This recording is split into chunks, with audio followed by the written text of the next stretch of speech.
time. So what we started talking last time was about the microeconomic foundations of CBA, of the cost-benefit analysis. Okay, so briefly, as a recap, we first started from the demand curve. Okay, and we had a brief view of what consumer surplus is. Okay, so consumer surplus is basically the difference between marginal willingness to pay and the price by each consumer for every level of for every quantity available and the price. Okay, this is if you have a linear demand curve, this is the consumer surplus. That's what we said. And now this shows you your willingness to pay. Then we did the algebraic derivation of the consumer surplus in quantitative terms. Okay, and we said that whenever you have a policy like taxation, for example, the consumer surplus is altered. So if you have a tax rate that or a subsidy, you have a change in consumer surplus. So, for example, here you have a tax rate. If you have an increase, what I just said, just give me a minute to show you what I just. Okay, so for here, if you have a change in the price, you have a change in the consumer surplus. Okay, so you don't. So you have a change in consumer surplus and you have a change in the government revenues, and here I showed you the change, and you have also, besides the change in consumer surplus, so here you have a reduction in consumer surplus. You have the consumer surplus goes from this triangle to this triangle. Besides that, this is the tax revenue of the government, and this is deadweight loss, because this is lost by the consumers but is not gained by the government. Okay, so there is a deadweight loss. And so I showed you the algebraic formulas for the deadweight loss, and we said that the deadweight loss depend on the elasticity of demand, on the tax rate, and on the initial price. Okay, so why we started from the consumer surplus? Because the consumer surplus shows the willingness to pay for a good or service. So it represents, it corresponds to the benefit side of the cost-benefit analysis. Okay, and then we moved to the supply curve. Okay, why the supply curve? Because the supply curve has to do with the producer surplus. Okay, so what is the producer surplus? We said, sorry, first of all, how I briefly reviewed how we derived the supply curve. The supply curve is a marginal cost curve above the ABC. Why above the ABC? Because below the ABC, the firm is better when it shuts down. Okay, because when it shuts down, it will pay simply the fixed cost, even in the short run. When it keeps working, it keeps operating, then besides the fixed cost, it has to pay part of the variable cost. Okay, so when the price is below the average variable cost, even in the short run, the firm has to shut down. Okay, it's better to shut down. So this is the supply curve of the firm. Okay, the firm supply curve. So what is the producer surplus? The producer surplus is analogous to the consumer surplus, is the difference between the price that the firm is getting from the consumer minus the price that it would be willing to, at which it would be willing to offer the good. Okay, so if you have a linear supply curve, it is a triangle. If you don't have a linear supply curve, this is like this area. Okay, like here. Okay, so this is the producer surplus in this case. So this is the total variable cost, is the minimum revenue required to produce the good. Why the minimum revenue? Because this is the minimum price that the firm would offer a good. Okay. So after that, we moved to what we call the social surplus. This is, I guess, where we had stopped last time. So the idea is that the social surplus in a transaction is the sum of consumer and producer surplus. Okay. By the way, I'm emphasizing once more, if you have a problem, if you don't understand something, if something is not clear, please speak out, okay, and ask. So let's go ahead. So if you ignore what is gained by the government, the social surplus is the sum of consumer plus producer surplus, okay? So the social surplus is basically this one, is the sum of consumer surplus, the dark blue, plus the dark blue triangle, plus producer surplus, the light blue triangle. Okay. So this is the social surplus. Okay. Here there is no government intervention. There's nothing. Okay. It's only the market working. Something that I think I mentioned last time is that the area of the consumer and producer surplus is not fixed in this. The distribution of the area is not fixed in the sense that you may have, as it's the case here, a smaller consumer surplus relative to producer surplus, or the other way around. Or in very rare cases, the two surpluses might be equal. Okay, but in general, the distribution of the social surplus between consumers and producers is not something that we know a priori. It depends basically on the slopes of the supply and demand curve. So the higher is the slope of the demand curve, the higher is the consumer surplus, the higher is the slope in absolute terms of the supply curve, the higher is the producer surplus. Okay. And so actually it has to do with elasticities, okay? The distribution of the surplus, okay? So the maximum social surplus is where you have an intersection of the supply and demand curves. Here you have the maximum surplus. If you get away from this intersection, you have the social surplus is lower. Okay, so the social surplus is maximized when you are at the intersection of supply and demand. Okay, so here, of course, we assume perfect competition with all the assumptions that go behind that. Okay, so at this point, as you know, price is equal to the marginal cost. So any intervention which gets us away from the point of equilibrium, the intersection point, is reduces the social surplus. Okay. So perfectly competitive equilibrium gives the Pareto optimal allocation. Okay, so at any point, either on the right or on the left of A, the social surplus, as you understand, is smaller. Okay. Now, up to now, everything okay?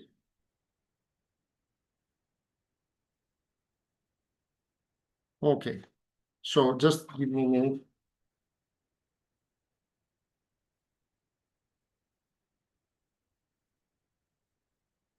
Okay, so up to now, we have given emphasis to the short run. So what short run means in microeconomics means the situation where at least one of the inputs is fixed. Okay, maybe more, but at least one. Long run is where everything is variable. So when you do CBA, in order to connect what we're doing, because we're not doing micro theory, we're doing CBA.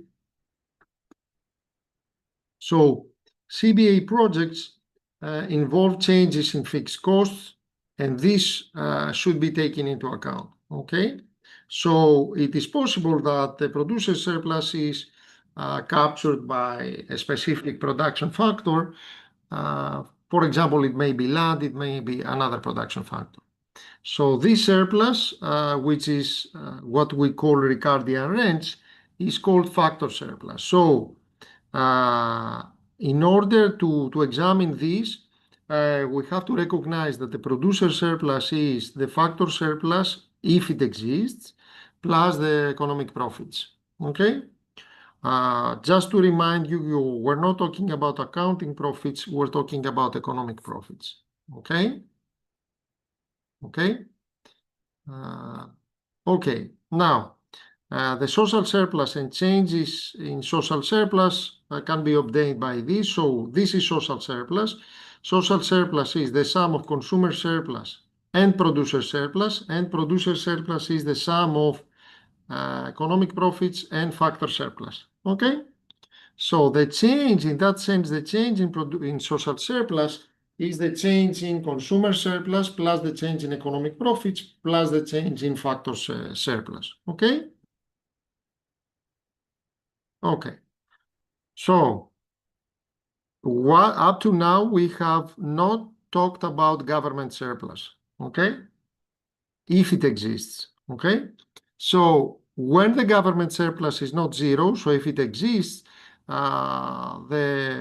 have that the previous equations become like this. So you have the social surplus equal the consumer surplus plus the producer surplus plus the government surplus. I remind you that just before you had consumer surplus plus producer surplus here. Okay, and producer surplus equals P plus factor surplus. So you have consumer surplus, producer surplus plus government surplus if you have a government intervention.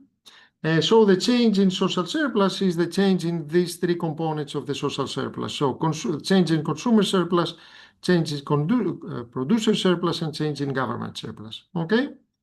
So in competitive markets, the net social benefit of the project is the change in consumer surplus plus the producer surplus plus the net change in government revenue. So you have three components. Remember, in CBA, you have at the end where you evaluate, you are interested in the net social benefit of a project.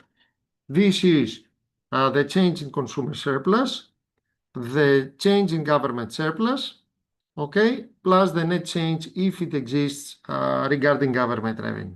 Okay, so the government, what does it do? It sets the target price for a good above. Let's assume that the government sets the target price PT for good above equilibrium price, figure 3.6. Okay. Let's see. This is the target price. Let's assume that the government sets a minimum price. When can a government do something like that? For example, it does in some markets for agricultural products. Why does that? Because it wants the producer to sell above the equilibrium price. Why does that? Because it may think that this year, for example, due to various factors, the price that the producers get is very, very low. Okay? So that's why you may have a price set by the government equal to PT, which is above the P star, which is the perfectly competitive price. Okay? So in that price, what happens? The producers want to sell XT at price PT. So the producers want to sell XT at price PT. Why? Because the price is higher. While what happens with the consumers is that the consumers are willing to pay PD for this amount. What is PD? It's this one. So for this amount, the consumers are willing to pay PD. Why? Because the price is too this price is too high for the consumers to buy this quantity. So in order to buy this quantity, they want a much lower price than the equilibrium price. That's why they want PD, which is given by the demand curve. Okay? So what happens then? Because if the government does not intervene, you won't have any, you have an disequilibrium in the market. So what government does, it basically covers the difference between PT and PD with a subsidy.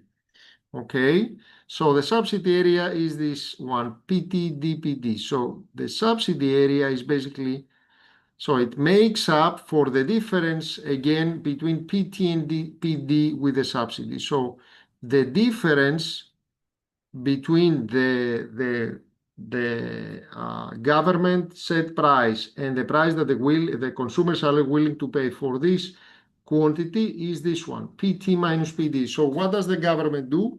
It gives a subsidy per unit of output, which is equal to this difference. What is the total amount of the subsidy? Is the difference in the between the price set by the government and the price that the consumers are willing to pay times the quantity. So the total amount of the subsidy is this triangle. Is this rectangle. Sorry. You see here? Okay. So this is the subsidy times the number of units that are produced. Okay, that are produced and sold, okay, in this price. So this is the total amount of the subsidy. Okay, so the consumer surplus of the buyers goes up. Why? Because now the consumer surplus is P star PEPD. So P star BEPD. So the consumer surplus initially before the intervention was this area, P star BA. This was before the intervention.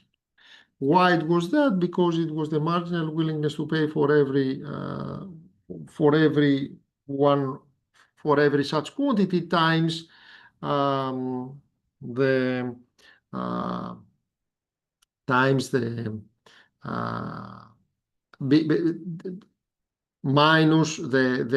price, the perfectly competitive price. This is the initial consumer surplus. Now, because the price goes up to here for the producers, but the consumer price is here, the rest is covered by the government in the form of subsidy. Actually, the price that the consumer pays is PD. So actually, the consumer surplus now is this triangle, PDEA. PDEA is the difference between the marginal willingness to pay for all these units minus the price the consumers pay. So actually the consumer surplus is increased by this trapezoid. So P star BEPD, okay, compared to the initial situation, okay? So the producer surplus also increases. It's the area PT DBP star. So PT DBP star. So this is consumer surplus now. Okay. So the consumer surplus also increases relative to the initial situation. Remember, in the initial situation, the consumer surplus was this one, P star BC, P star BC. Now that the price that the producer in the initial, sorry if I made a mistake, in the initial situation, the producer surplus is P star BC. Now the producer surplus is PTDC. So you have an additional producer surplus equal to this. Okay? So the consumer surplus goes up, okay, by this trapezoid. The producer surplus goes up, okay, by this. It's not a trapezoid exactly because it's not linear, but you see this area. Okay, so who pays? because there is no free lunch in economics, as you very well know. Taxpayers pay for those surpluses via transfer, so they suffer a government surplus loss, which is PTDEPD. PTDEPD. This is the government subsidy, which is covered by the taxpayers. So the producers gain, the consumers gain, but the taxpayers lose. You see? Okay. So this is overall, there is a deadweight loss. What is the deadweight loss? Is the BDE. You see? So if you account for all components of the surpluses, you have a deadweight loss. Why? Because this is lost. This is basically, how do you get a deadweight loss? You get it as follows. Initially, you had this consumer surplus, A, B, P star, and this producer surplus, P star, B, C. Now, with the government intervention with the minimum price, you have that the price is set to PT, so the consumer surplus now is increased to this amount, okay, is this amount. The producer surplus now is increased to this amount, and the government is paying this amount. So the difference between the net, let's say surplus is negative, is DBE, okay? Because you have an increase in the consumer surplus given by this trapezoid, an increase in the producer surplus given by this area, and you have a decline in government surplus given by this rectangle. So the net difference is the BDE. It's not exactly a triangle because this is not linear, but there is a deadweight loss, which is BDE, because it's paid by the taxpayers, but nobody gets it. Okay? Sorry. Understood, or you want to explain that again?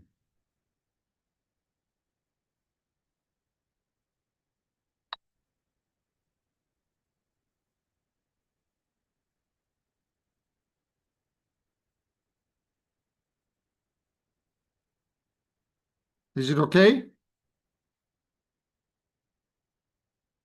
Yes. Okay, okay. Let's go then. So the deadweight loss from the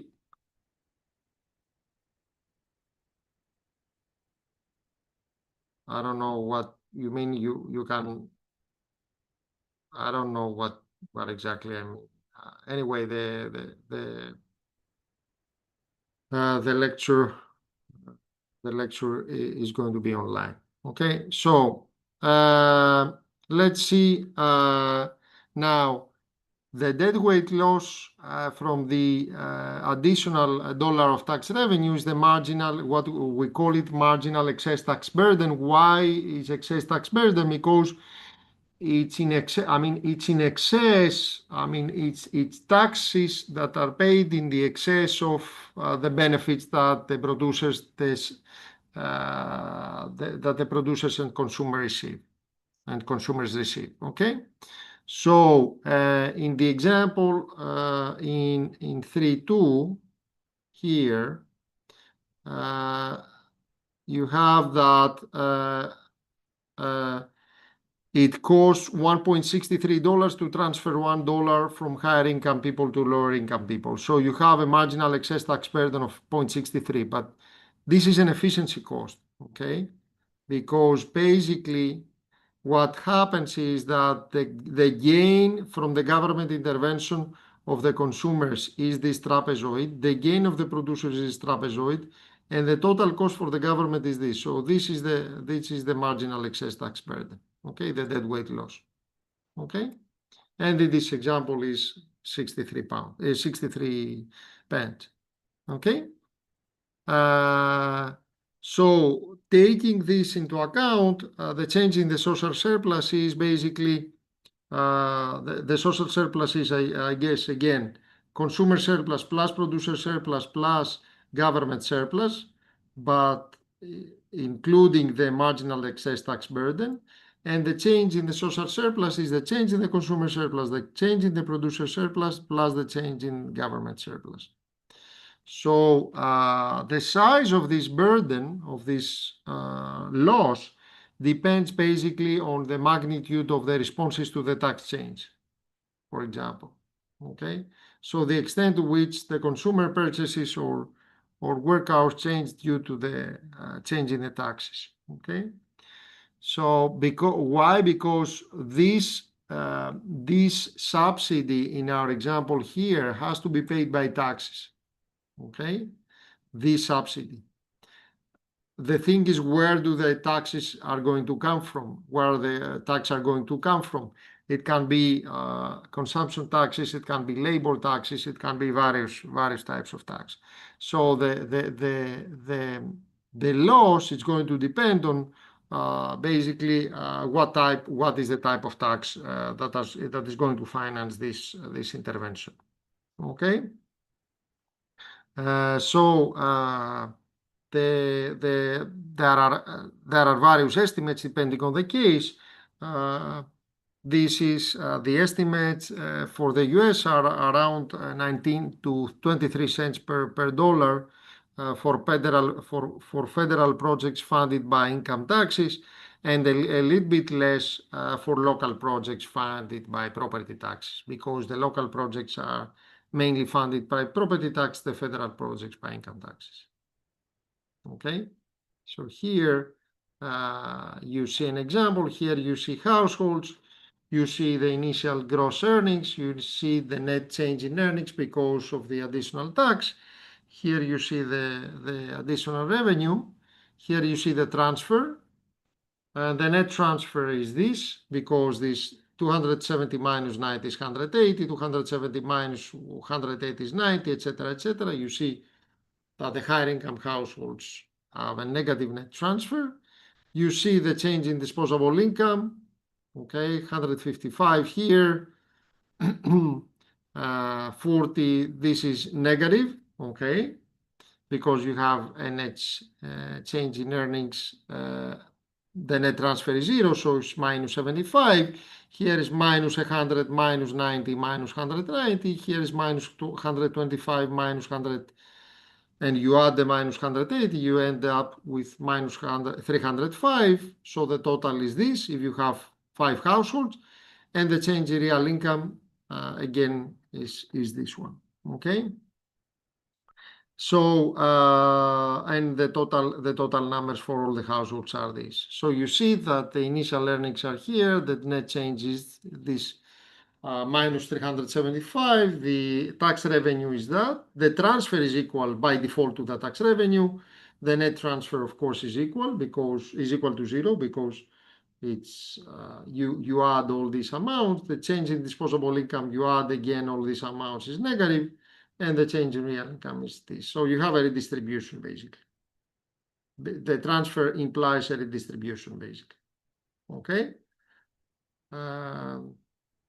So here you see various studies for Canada. You have here USA, Australia, UK, and Canada, where they provide estimates of the marginal excess tax burden. Okay, so you see it's from 15.15 to 0.44, 0.45. For Canada, it's around between 0.18 and 0.23, 0.5. So for every dollar you spend in terms of and you finance by taxes, you lose basically 0.18 to 0.23 cents. Okay, this is something analogous to this amount. Okay. Okay. So you see that every government intervention has to be financed in some way if it involves monetary transfers, and because it is financed, somebody has to pay the taxes, and this amounts to a deadweight loss, okay, which is also related to a redistribution. Okay, so there is another first of all, I'm stopping for a few seconds. I want to ask something.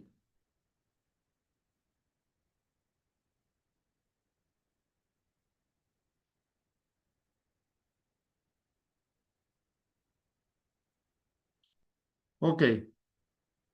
So let's go now about to examine how important is an issue that I have already mentioned is an issue on standing. What is standing? It basically refers to the persons, the people that are taken into account when you calculate or when you estimate the benefits and cost of an intervention. You remember that I had mentioned, for example, a project, if you, let's say you're talking about, I think that's the example I had given, let's think that you are talking about a road in BC, British Columbia. Standing in this case has to do, are you going to, is as follows. Are you going to take into account the benefits and costs regarding local residents in these local communities that are directly where the road exists? Or are you going to take into account the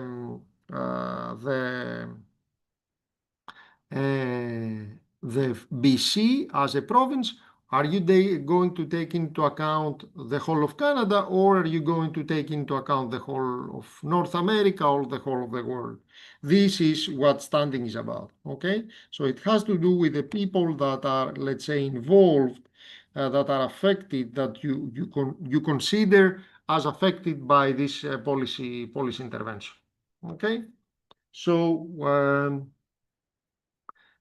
that's so we had already said that standing is important because because different, if you consider different groups of people affected by an intervention, you're going to get different numbers for benefits and costs, okay? So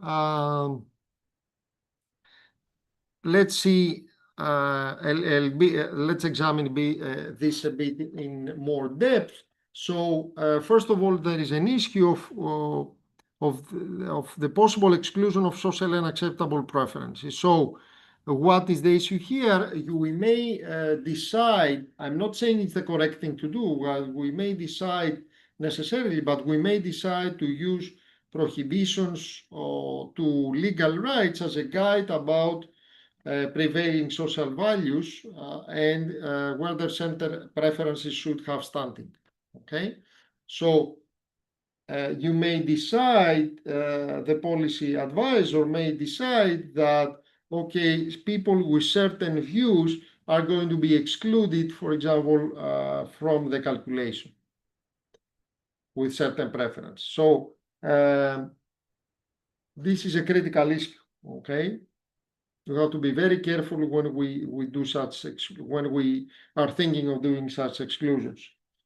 Because it's difficult to decide on standing, among others, when we have to do with preferences from foreign cultures, like the views on the roles of women or LGBT plus community, for example. Are you going to exclude people who have different views or not about the project? That's something very sensitive, and it may change the results in the sense that it may change the result of a CBA in our case, not only in general, but regarding CBA we're talking right now. Also, another important issue, which is very, very crucial, is are you going to take into account the preference of people who are not born yet? Okay, in practical terms, how are you going to take into account preference of people who do not exist?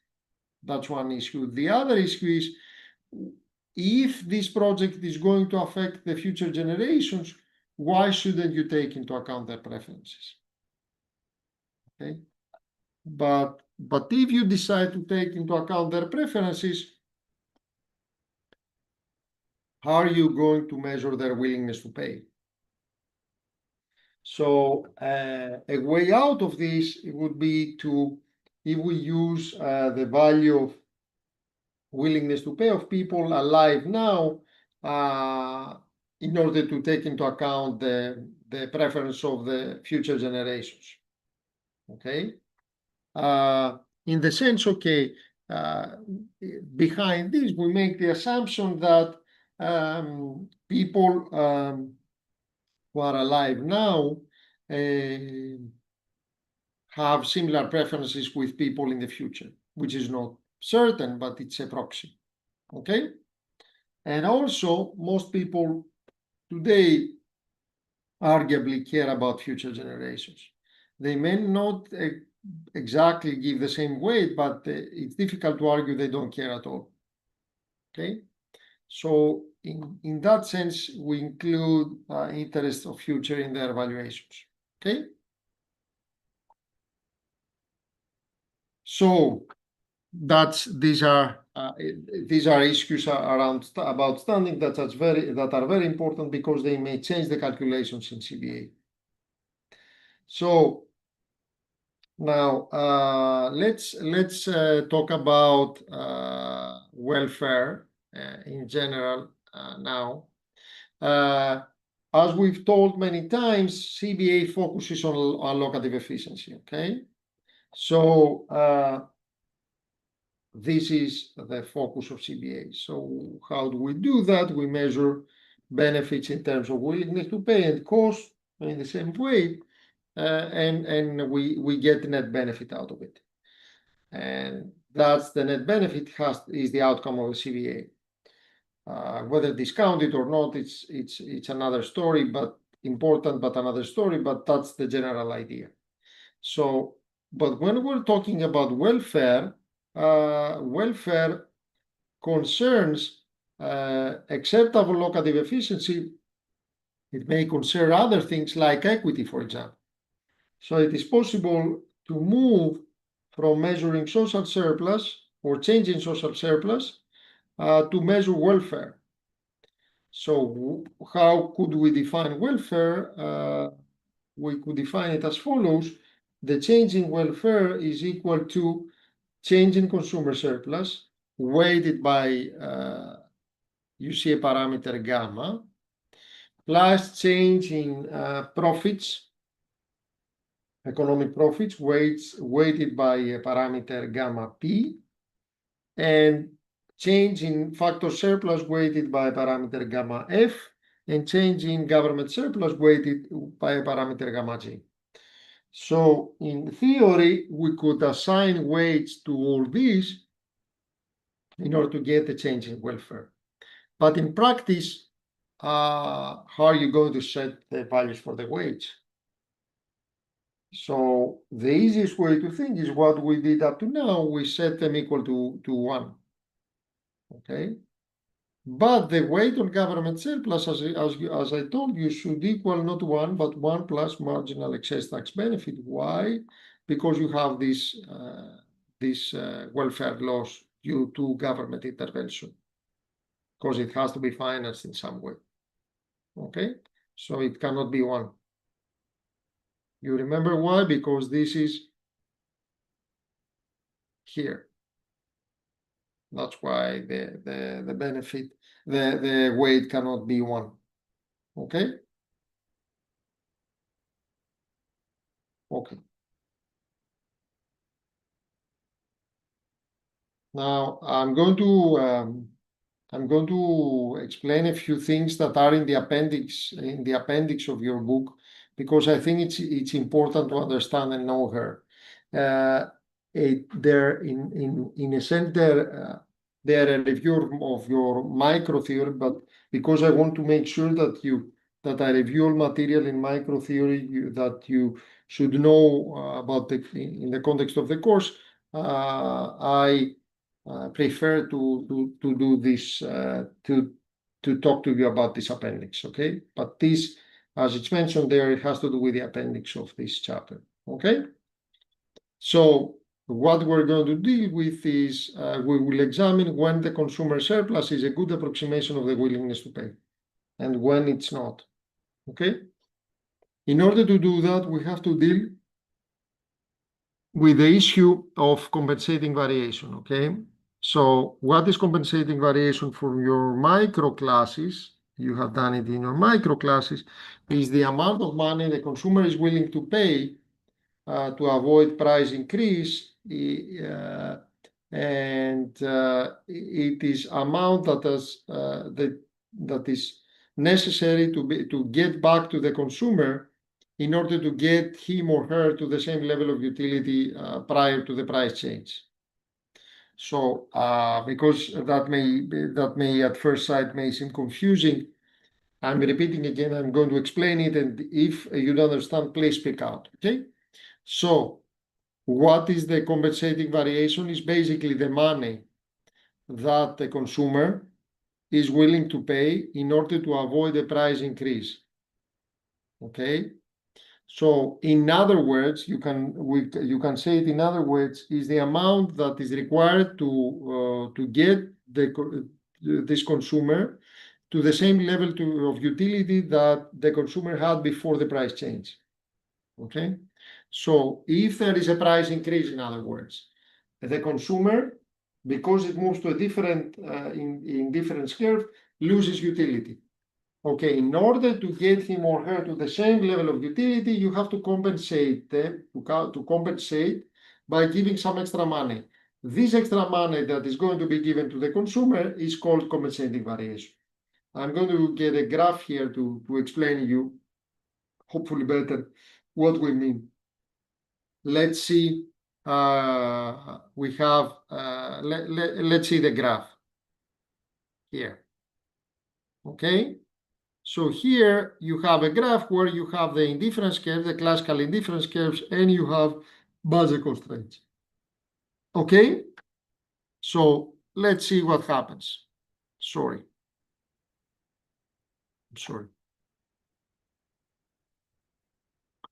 So first of all, just a quick reminder, all points at the same indifference curve indicate the same amount of utility, okay, the same level of utility. Point number one. Second, there's a straight line connecting y and x axis, which is the budget constraint. So all these are budget constraints, okay, in the upper level graph, okay. Third point, the budget constraints, as you go further away from the origin, indicate higher income. So let's say a budget constraint here indicates lower income than this, and this budget constraint indicates lower income than this. So the further away to the right you go, the higher income you have, meaning that you can consume more combinations of X and Y. So the higher and to the right your budget constraint is, the higher is your income. Okay, so let's go ahead.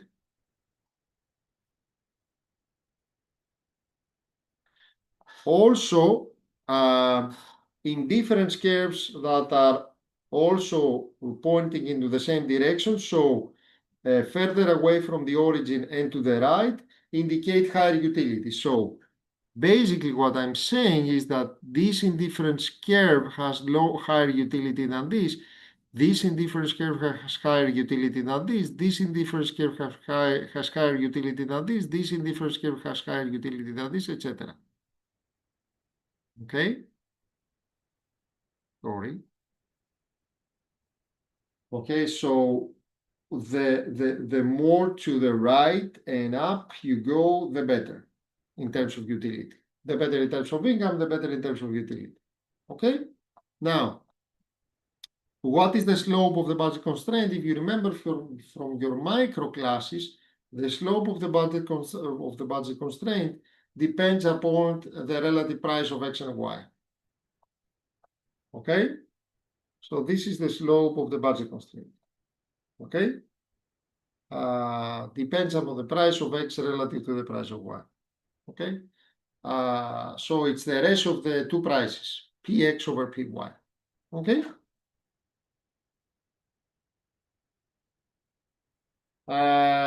Also, the indifference curves have a negative slope.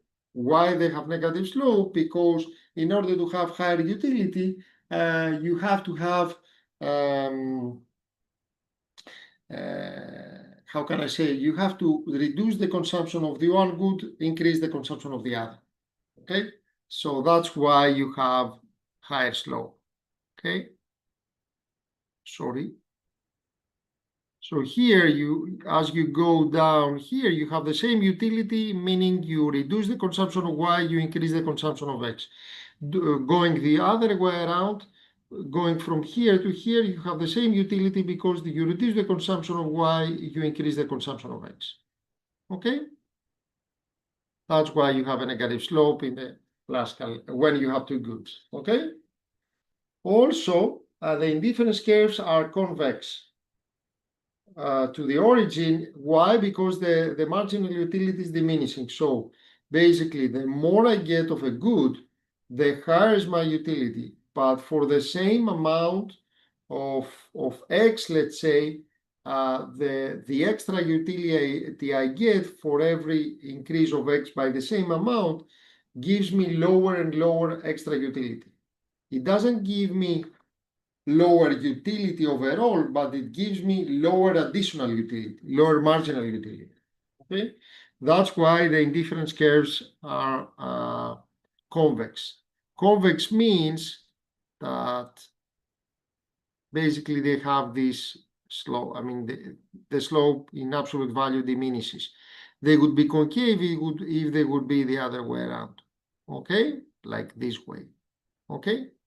What does it mean? It means that for the same, that basically the same reduction, you can see it in two ways. The same reduction in Y, in order to have the same utility, requires more and more X, okay? Or the same reduction in X requires more and more Y to compensate, okay? Because the less you have of a good, if let's say I have 300 units of a good and I go to 299, I get a certain reduction of utility. If I go to 298, the reduction of utility is even more. If I go to 297, the reduction of utility is even more. So I want a larger compensation in terms of the other good. Okay, that's why you have a convex shape. Okay, so what happens here? You want to see what goes on when you have effects of a price when you have a price change. Okay, so initially, let's say that the individual is on U1 and it consumes XA. So it's in U1 and consumes XA. So here. Okay, that's the initial case, the initial position. If the price of the X increases, the budget constraint becomes steeper. Why? Because the slope of the budget constraint is Px divided by Py. You must have done it in your micro classes. Okay? So in absolute terms, it becomes higher the slope. Of course, it's always negative, but it becomes steeper. So it moves this way. So it becomes steeper. It means from here you have a new indifference curve, okay, which is here, for example. It has a lower slope. It starts from the same amount of Y because the maximum units of Y that can be bought are the same because the price of Y is the same. But because the price of X has risen, the maximum amount of units of X is lower, so it becomes here. Okay, this one. Instead of this one, it becomes GI. Okay. So what happens with the individual? The individual goes to a lower indifference curve. Why? Because it has lower real income, basically. So instead of being at point A here, okay, it goes, sorry to show something. it consumes XB here. So it consumes actually this one, this amount. So instead of being at point A, it ends up being at point B. Why? Because with a new budget constraint, the higher indifference curve which is attainable by the individual is here. So instead of XA, it consumes XB, the individual. Okay? Okay, let's go ahead. Okay, if now the individual is given money in order to compensate for the price change and to get to the same level of utility, it means that the budget constraint has to shift in parallel to the right, so outwards, parallel to the prior one, and in order for the individual to go to the same indifference curve, which is U1. Okay, so what happens is that the individual, you have this indifference curve initially, then you have this indifference curve, and you have, in order to get to the same utility, you have to move upwards, but in parallel fashion compared to the second indifference curve, so to the second budget constraint, so as to get to the same indifference curve, which is this one, the U1. But you're not going to go to the same point A, you're going to go to the point C because you're moving in parallel with the new prices. So you're going to go to point C. Okay? Okay. Sorry. So you're going to go to point C, you're going to consume XC. XC. Okay? XC. Okay?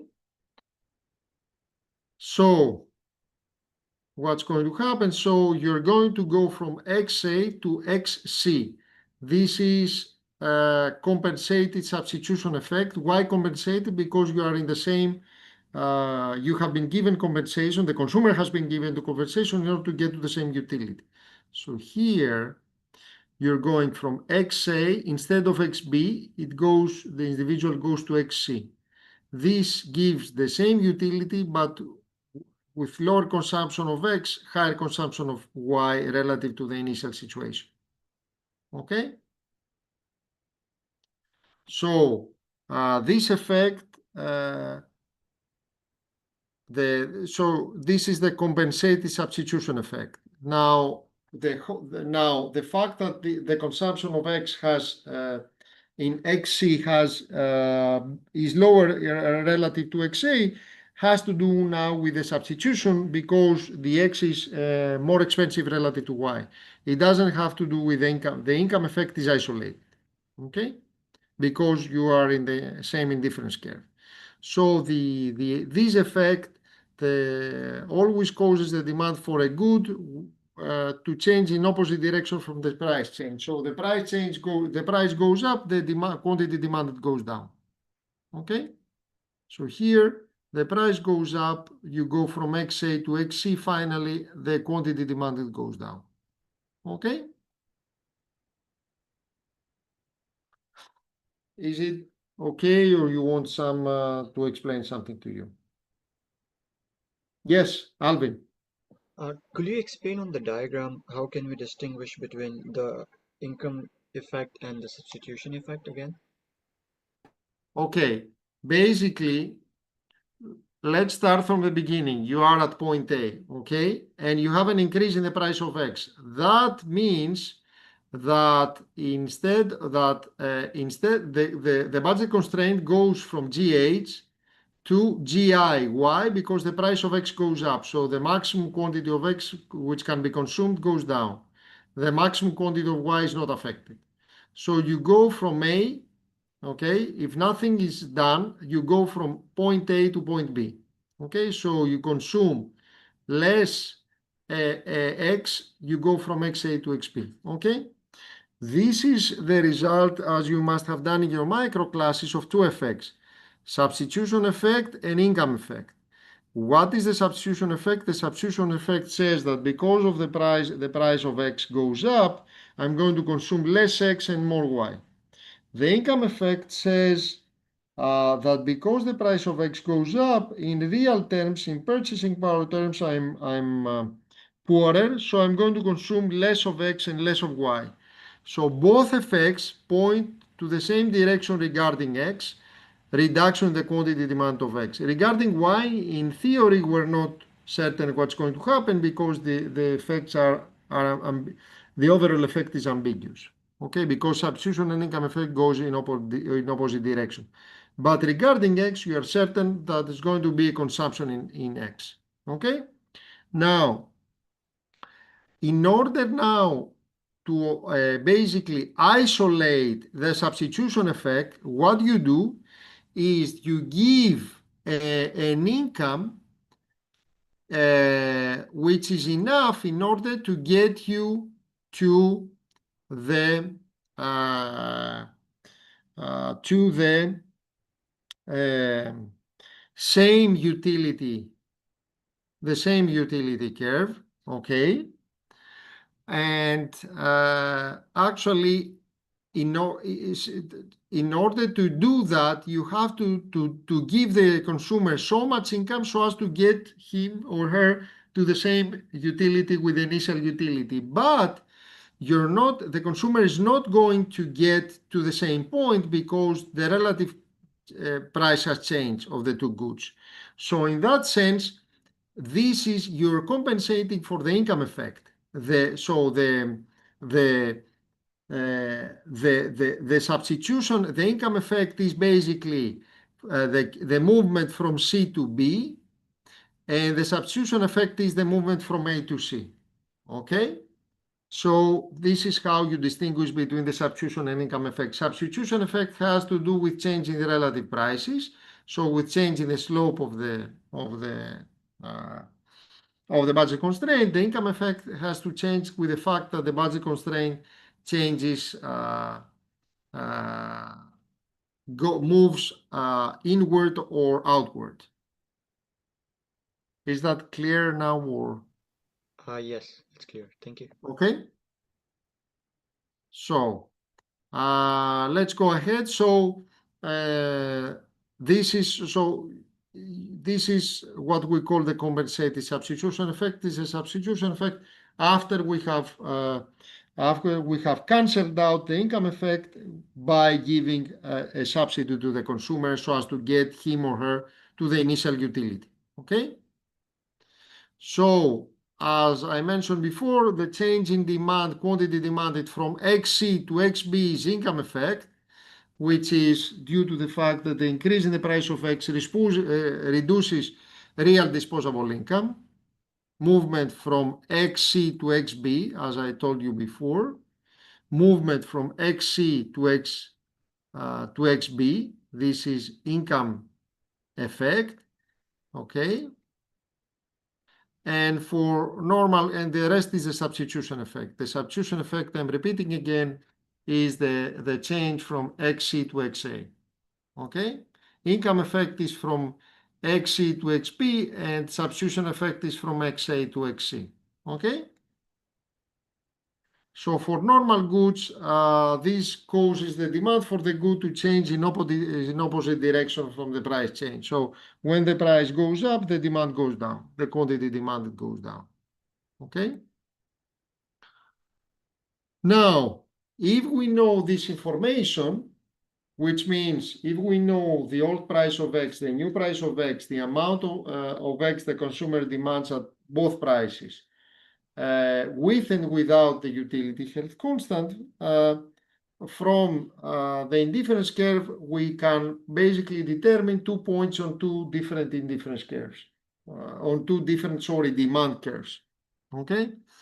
So basically, we can transfer the information we had in the graph regarding indifference curve, reporting indifference curves, exhibiting indifference curves to the graph exhibiting demand curves. Okay, so basically we can see what happens, we can transfer what happened to a graph exhibiting indifference curves to when we move to a graph exhibiting demand curves.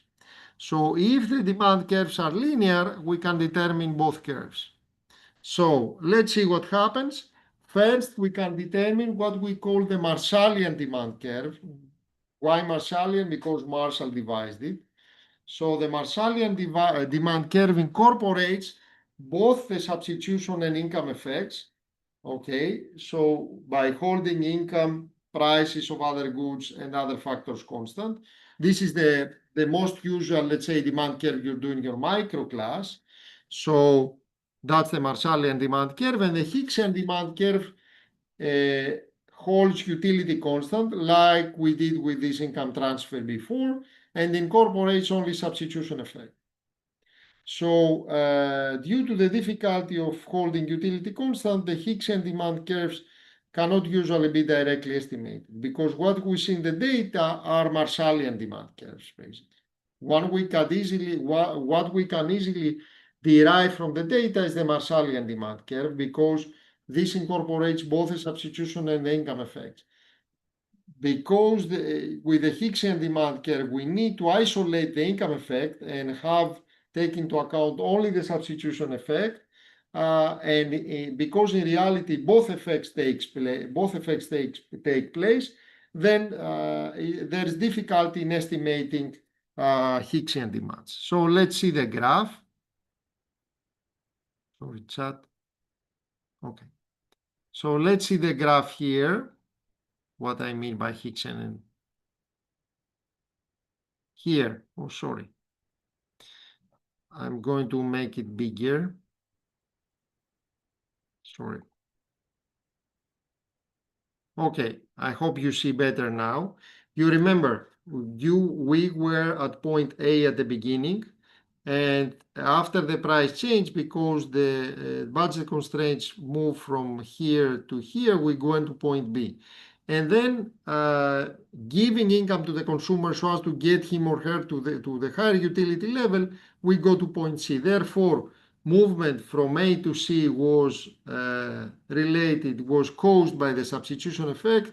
C to B was caused by the income effect. Now let's go to the demand curves, the respective demand curves. So let's see what happens.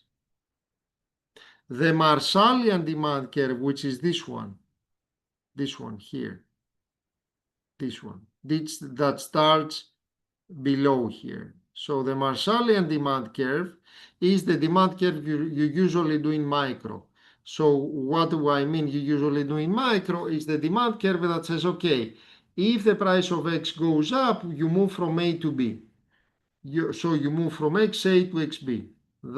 So from XA to XB. This is the Marshallian demand curve. So from XA to XB, you move due to two different effects. Substitution effect from A to C and income effect from C to B. Okay? So this is the Marshallian demand curve, is the usual curve you do in micro classes. The Hicksian demand curve is this one, which basically starts from the same point here, but the Hicksian demand curve exhibits the movement from XA to XC because you have isolated the income effect. So it's only substitution effect. That's why it's, let's say, it's more vertical. So instead of XA to XB, which you get by the Marshallian demand curve, you go from XA to XC that you get from this movement, from this isolation, from this cancellation, isolation of the income effect. Okay, that's why it's more vertical, the Hicksian demand curve. Okay, so that's the these are the two graphs, and the Hicks equivalent variation is the demand curve that takes into account this transfer of income you give in order to get to the same level of utility. If you see, this Hicksian equivalent demand variation involves XD and XB, XD and XB. So it's the movement Now, what is XD? XD is basically, it gives you the same utility with B, okay, with XB, but you have the initial prices and lower income. So it's the opposite thing relative to C. Here in D, you have, with the same initial prices, you have an income which gives you the same utility as B. Okay, this is the Hickson equivalent variation demand curve. So this is constructed in the way I just mentioned. What you do usually in your microclass is the Marshallian demand curve.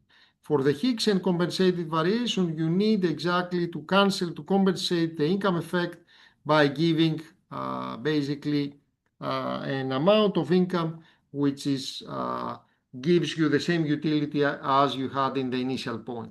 In order to get the Hickson equivalent variation demand curve, you basically what you do is you're giving an amount of income, you are basically subtracting an amount of income from the initial income, holding the initial relative price is the same, and with this income you get to the lower utility that you got with the increase in the price change, with the the increase in the price of X, so the relative price change. So what this stands for? What does this stands for? It gives you the lower utility you get with the new prices using the old prices. How does it do that? By taking income away of you. Okay.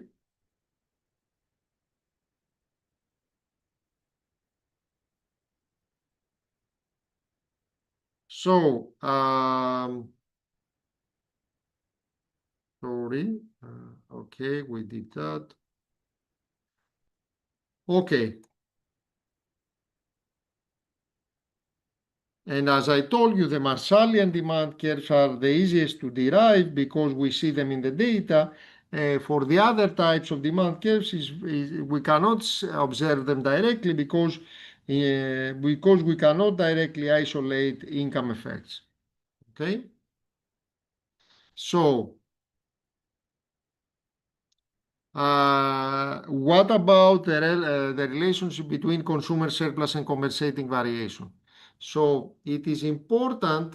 Why it is important? It's important to measure compensating variation because it approximates the willingness to pay. So how can you do that? The first thing we can do is we can measure on the indifference curve diagram the vertical difference between the new budget constraint due to the price change and the parallel constraint after making this lump sum payment that returns individual to the original indifference curve. Okay, so what we do again, we measure the vertical difference between the new budget constraint and the parallel constraint after making the lump sum transfer. So what is that? Is this one. Give me a minute, half a minute actually. It's the vertical difference between, as I told you, just to make sure, between the new budget constraint due to price change and the parallel constraint after the lump sum. So the new constraint due to the price change is this. Okay, and the difference when you do the lump sum. So it's the vertical difference between this, the new budget constraint, and the budget constraint with the lump sum transfer, this one.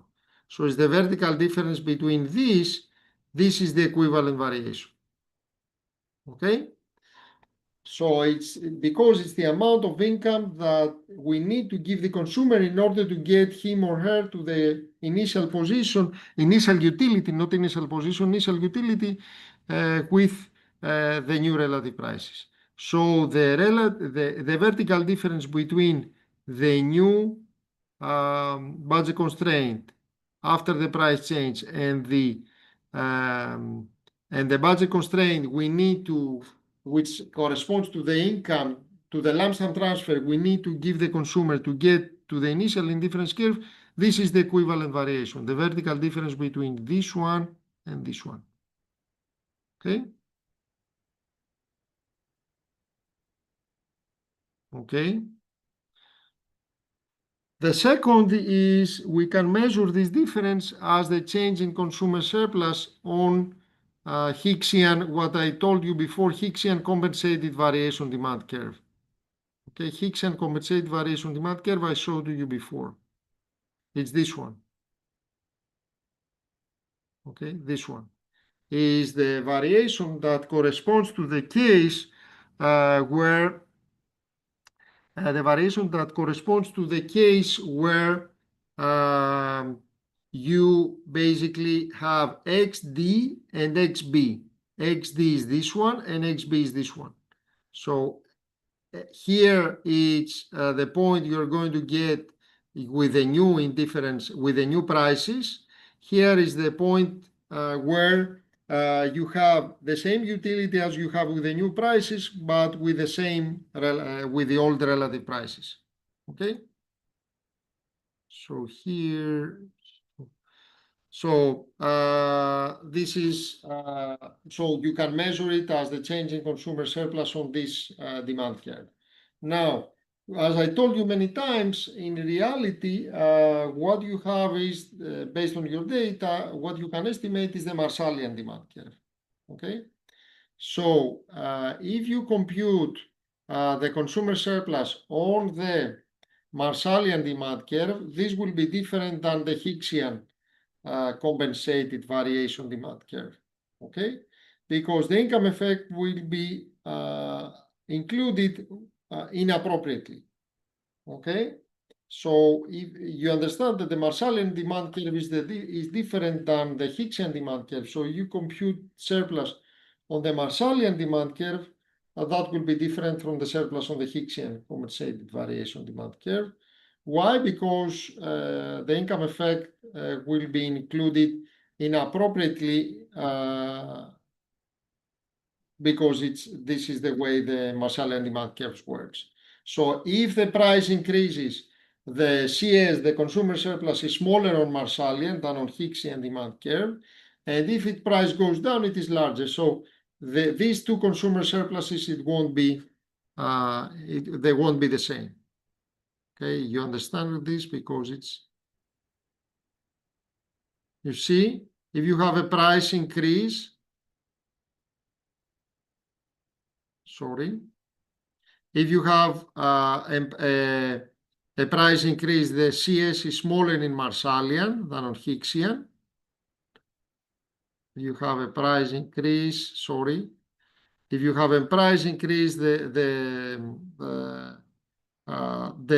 consumer surplus is smaller in Marshallian than in Hicksian. Okay.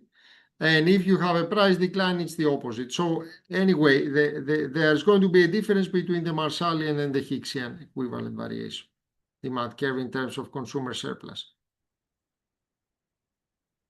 Okay.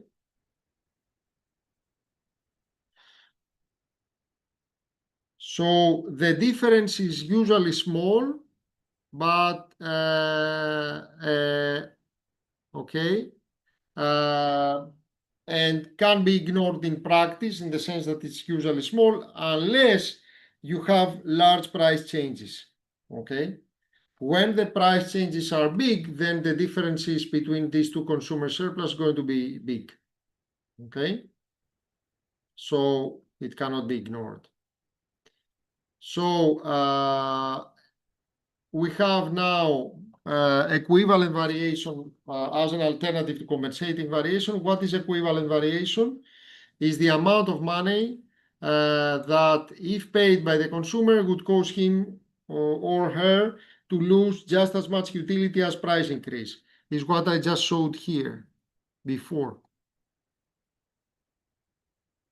Here, you lose, it's the amount of money I have to take out from you, keeping the initial prices, okay, in order to be to get to the same utility as you would be with the new prices. So it's like getting at point B. At point B, I have the same prices relative prices as at point A. I have lower income, which would give me the same utility as B that I would get with different relative prices, basically. Okay? Sorry. Okay. So this is the equivalent variation.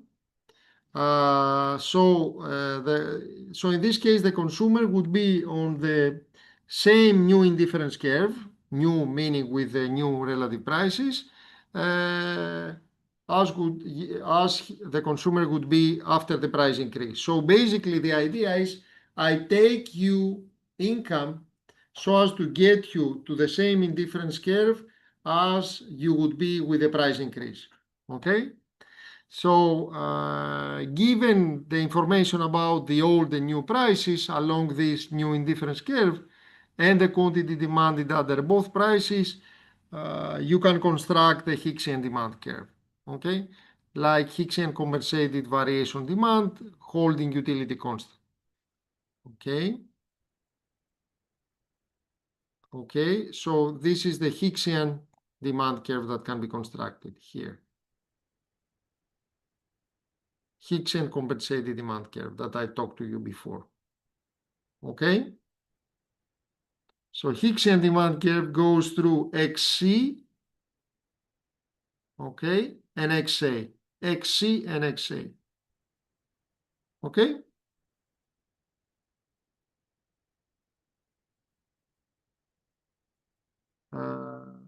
Sorry. Okay. So the equivalent variation demand curve is parallel to the compensated variation, but to its left in the case of price increase and to its right in case of price decline. So the equivalent variation is parallel to the compensated variation. So it's here basically what I'm trying to say is that this equivalent variation, Hicksian, is parallel to the compensated variation here. So you see here, it's parallel to here. But the equivalent variation demand curve is to the left because it involves lower income. It corresponds to XD. It involves lower income regarding this. Okay? Okay.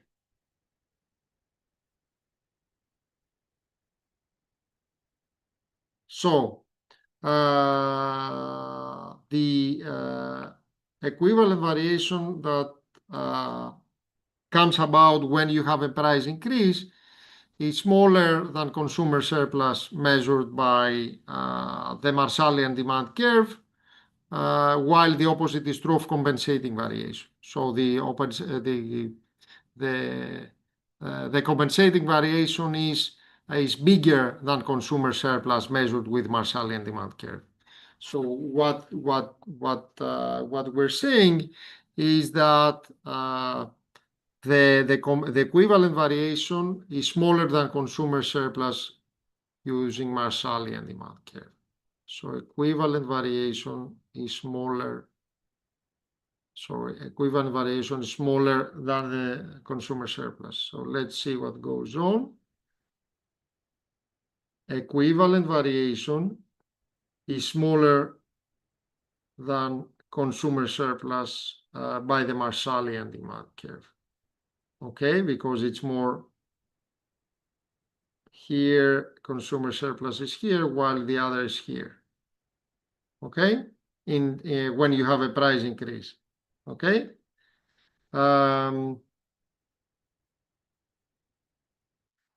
And the opposite is true for the compensating variation. Compensating variation is bigger. Why? If you see here, compensated variation is bigger than the Marshallian. The consumer surplus with compensated variation is bigger than the Marshallian in terms when you have a price increase. Okay. Now, these differences can be large, it can be small. but it can be large when you have large income effects. Okay? When you have large income effects, the difference will be large between, because in the one case you compensate for income effect, in the other you don't compensate. So if the differences are large, then the equivalence variation is superior to compensating for measuring the welfare changes resulting from a price change, because it has superior theoretical properties. But in order for that to be true, you have to be basically you have to have that the demand is sensitive to income changes. Okay? Okay.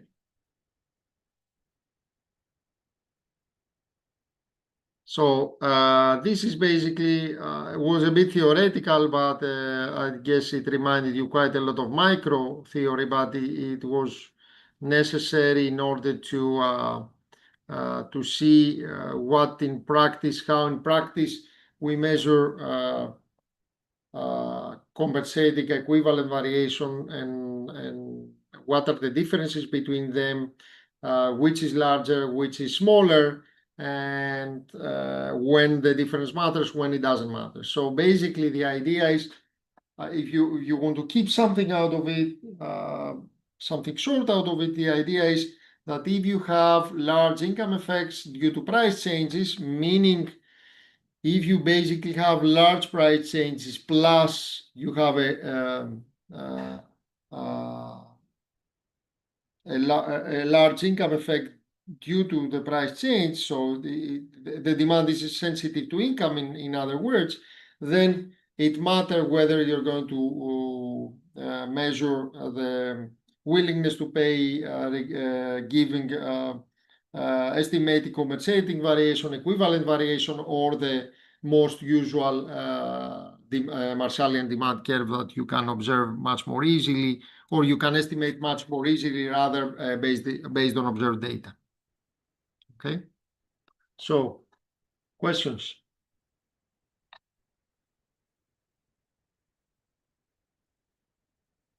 Okay, I'm just going to give you a snapshot of the next part, and then we're going to have a break. Okay, in order to. So what we're going to do, what we're going to examine rather in this chapter, we're going to basically see how we're going to value the impact of a policy or a project from behavior that we observe in the data. So that has to do with the estimation of demand curves. Okay, so just to give you a snapshot,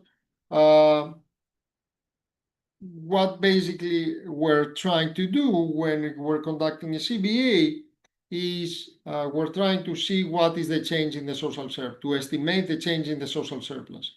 What is the social surplus? Remember, is the government surplus plus, is the producer surplus, consumer surplus plus government surplus.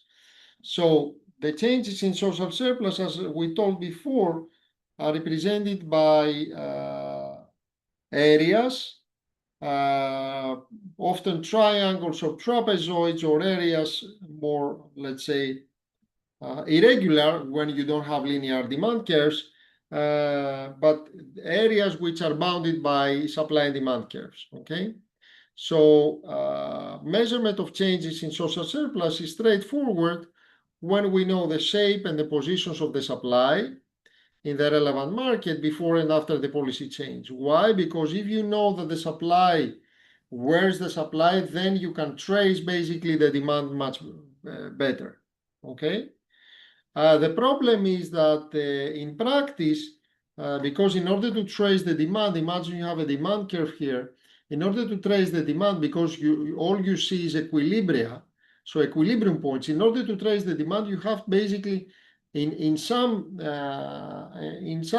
sense, to start moving the supply, to have a mechanism which was going to move the supply, so you are able to match the points, the equilibrium points. Okay, so that's why it's very important to know the shape and positions of the supply demand demand curves. Okay. Now, the problem is that in practice, these curves are unknown. So, what we do, we must estimate these curves or find an alternative way to measure the benefits and costs. So, what we're going to do in this, we're going to discuss how we estimate these curves and we're going to focus on demand curves, okay?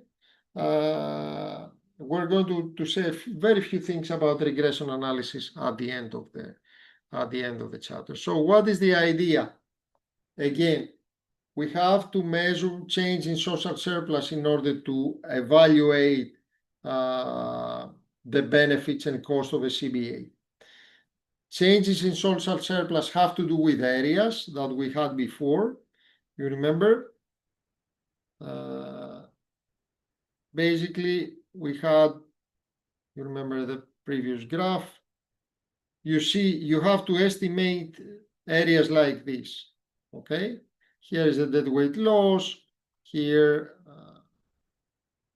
you have consumer surplus producers, so you have to estimate these areas, okay? So, in order to estimate these areas, you need to know, because these areas are bounded by supply and demand curves, we need to know the shape and positions of the supply in the relevant market before and after the policy change. And the problem is that you don't observe really the supply and demand curves, you only observe equilibrium points. So what we're going to do, we're going to try to see how we're going to estimate them, because otherwise you have to find alternative way to compute benefits and costs.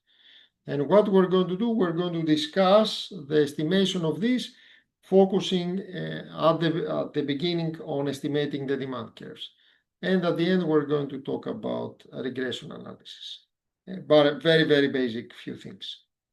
Okay, any other question? Because if you don't have any other question, I'm going to stop here, give you a break, because I think it was quite intensive this time and quite heavy micro theory things.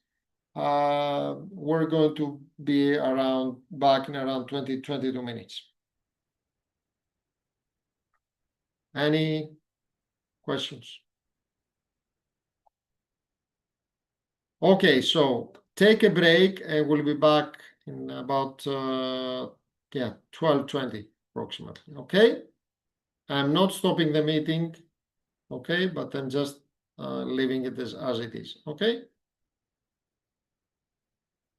Okay. Take a break and we'll be back.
Hello. Hello, everybody.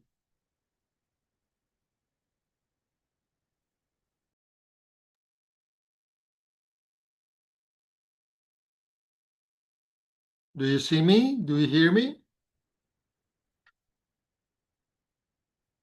Yes, hello, Okay. Professor. Okay. Thank you. Thank you. Thank you very much. Thank you very much. Let's continue.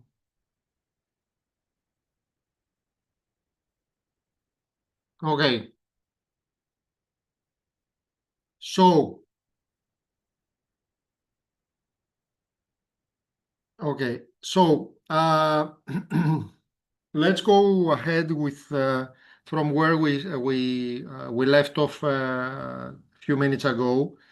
So basically, the key goal is to evaluate changes in social surplus. Okay. So the changes in social surplus, I'm repeating, are basically represented by areas, triangles, trapezoid, or other a bit irregular areas when you have nonlinear schedules, the areas that are bounded by supply and demand, okay, curves. So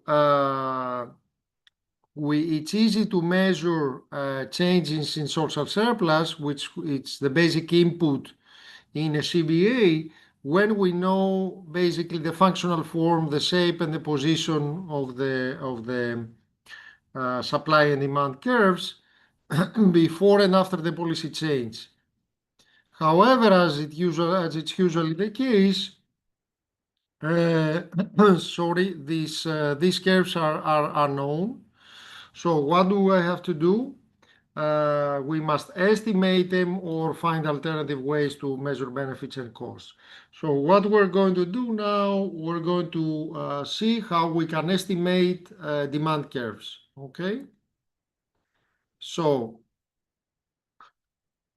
let's assume that we only know a point in a demand curve, but there is some older research that provides estimates of elasticity or slope of demand curve. Okay. Just to emphasize that what we see basically in the data are equilibrium points. Okay, so points of equilibrium between supply and demand. So inevitably these points will constitute points in a demand curve. Okay, as they are in the equilibrium of demand and supply. So let's suppose that the demand curve is linear. And also suppose that it has a constant elasticity. To make it clear, it cannot be linear and have a constant elasticity. A linear curve non-linear curve has a constant elasticity. It will have a constant slope. So, but the elasticity changes along a curve if it's linear. If it's non-linear and it has certain properties, then it may have a constant elasticity. Okay, so first we'll take the case where you have a linear demand curve, and second we'll take a case where you have a demand curve with constant elasticity. Okay, so a linear demand curve assumes that the relationship between quantity demanded and price is linear. Okay, so it has this functional form in general, where Q is the quantity demanded, A0 is the quantity that would be demanded if the price was zero. So it's the intercept if you think in terms of graphs, and alpha 1 is the change in the quantity demanded as a result of a change in price by 1 unit. So if a price changes by 1 Canadian dollar, alpha 1 gives you the change in quantity demanded that would result in such case. Okay. So alpha 0 is the intercept and alpha 1 is the slope. As you see, the slope is constant. Actually, the slope, you can think it another way, is dq over dp. So it's the derivative of q of quantity demanded with respect to the price. Okay?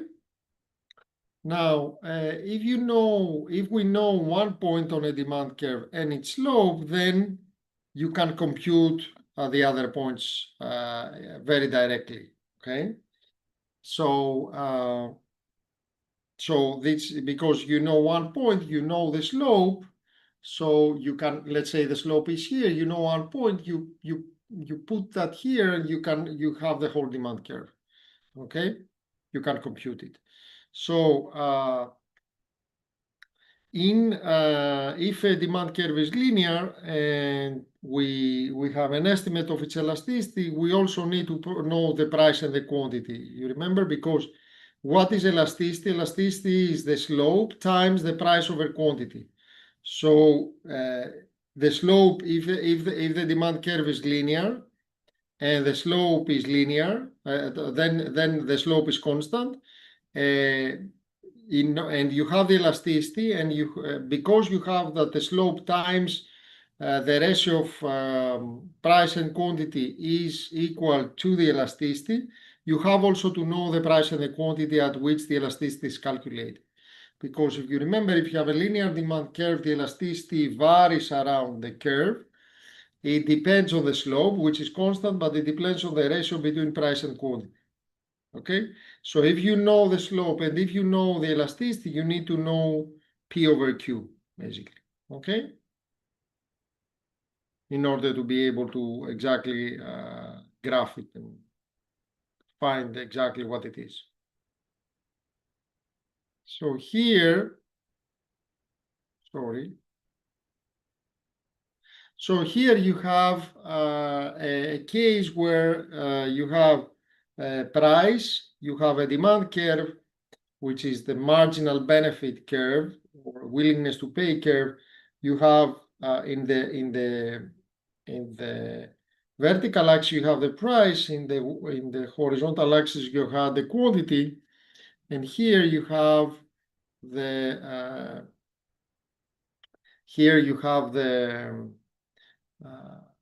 the marginal benefit curve or the demand curve. Okay, and here you have two different prices. So here at price $14.14 you have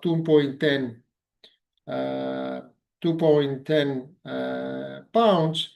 At price 0.11 you have 2.20 pounds. Okay, so of course lower price implies higher quantity. Okay, here is if you have a zero price, you have the maximum quantity demanded, which is 2.60. Okay, anyway, if you have a problem, please speak out. Okay, so the price elasticity of demand. What is the price elasticity of demand? Is basically it shows you how much sensitive is the demand to changes in the price, the quantity demanded to changes in the price. So it measures the responsiveness of quantity demanded to changes in the price. The higher is the responsiveness, the higher is the elasticity.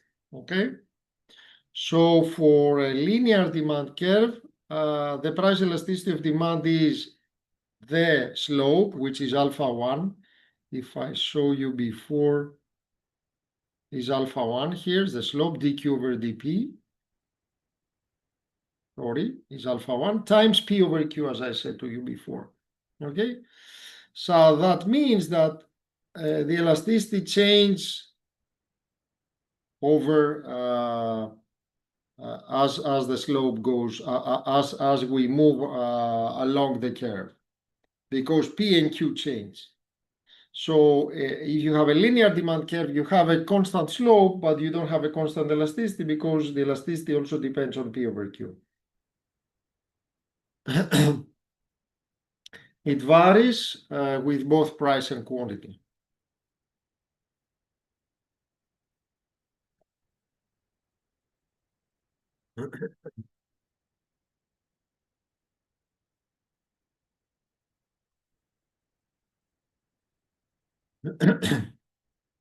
So rearranging for two, we estimate the slope. What is the slope?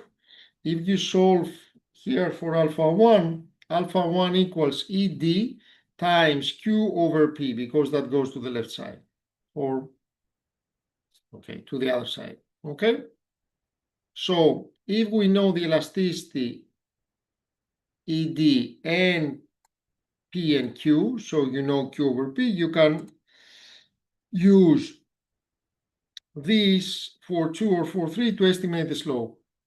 Okay, it depends. I mean, if you know the elasticity and P over Q, you can estimate the slope. If you know the slope and the elasticity, you can estimate P over Q. Okay, and you can estimate the slope, and then it's straightforward to compute other points on demand curve as before, because if you have the slope, you can compute any other points. Okay, so where are you going to find this?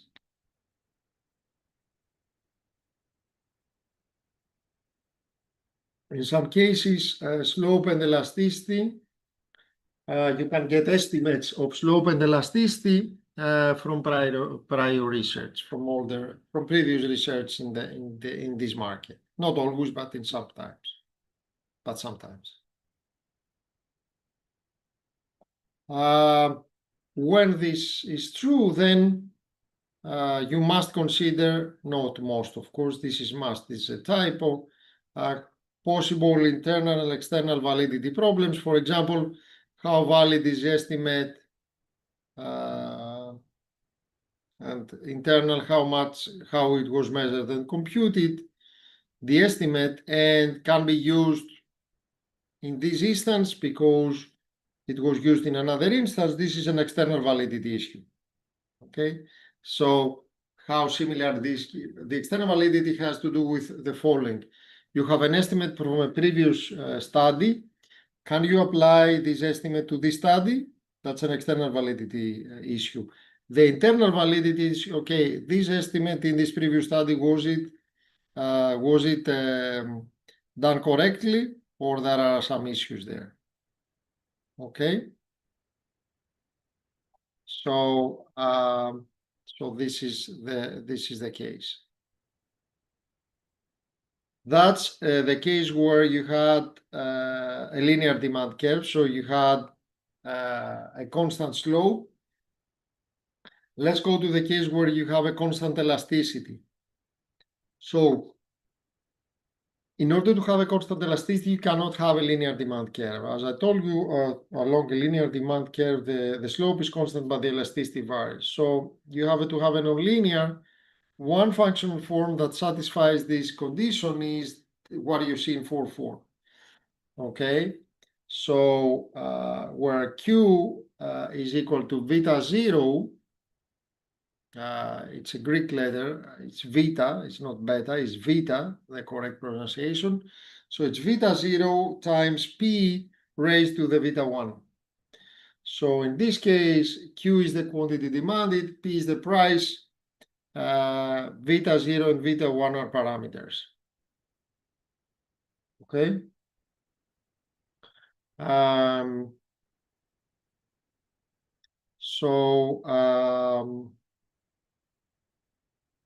This is the situation now. How do you see what the elasticity how do you prove that the elasticity is constant?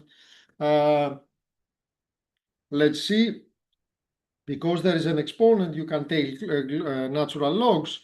So you have, if you take natural logs or in both sides of this, you have ln Q equals ln beta 0 plus ln P raised to the beta 1, which becomes ln Q equals ln beta 0 plus beta 1 ln P. Okay, so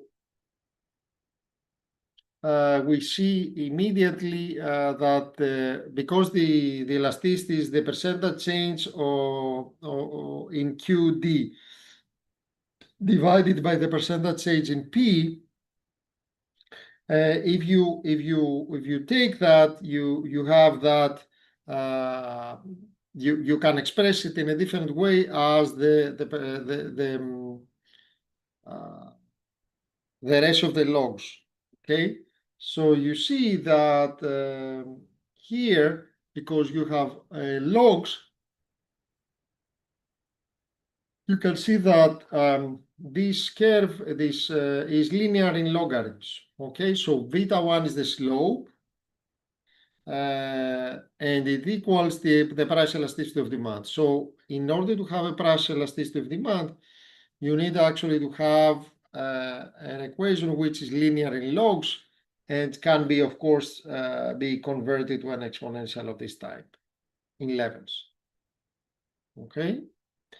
So as the elasticity of demand equals the slope of the linearly logarithms curve, so the elasticity here is beta 1, it follows that the price elasticity is constant, of demand is constant. So here, beta 1 is the derivative of LNQ with respect to the derivative of LNP, and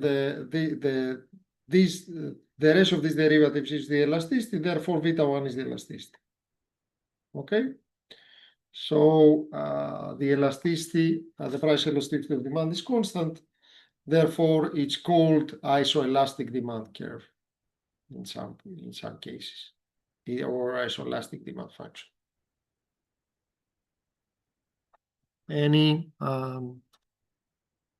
Any questions, something that you want to ask, etc., etc.?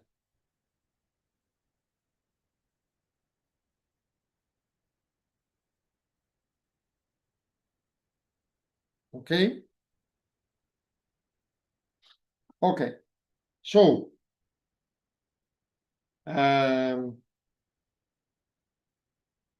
we see that what is the form of the isoelastic demand curve? It's linear in logs, natural logs, or in levels it's an exponential function. Okay. Now here you see in terms of graphs what I'm saying. Here you have a linear demand curve, which slope in this example is minus 6.75. Here you have a log linear demand curve, or linear in logs. You see that it's 1.44 p raised to the minus 0.15. If you see, beta 0 is 1.44 and beta 1 is minus 0.15. So beta 1 is the elasticity, if you see here. So the elasticity here is constant and equal to minus 0.15. Okay?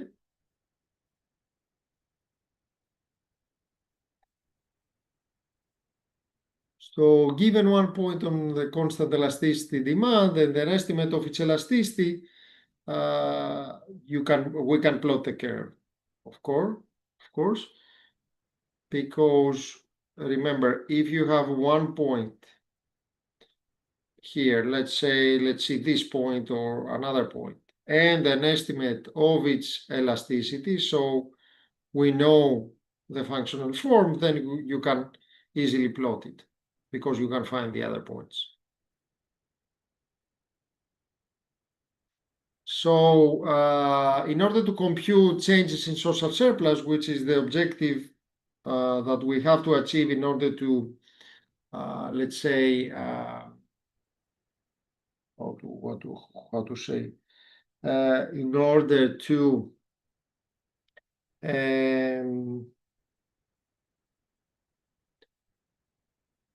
compute a CBA, to perform a CBA,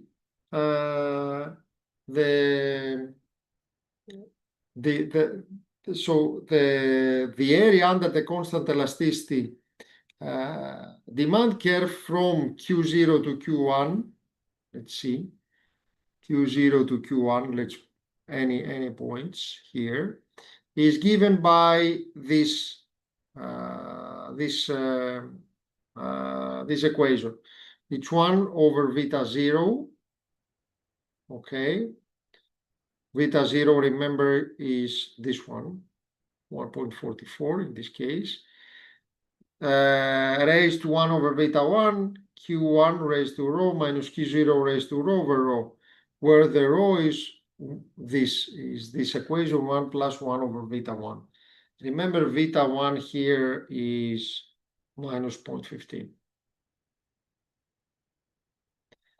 Now, if we know now alternatively a few points on the demand curve, we can use them to predict another relevant point.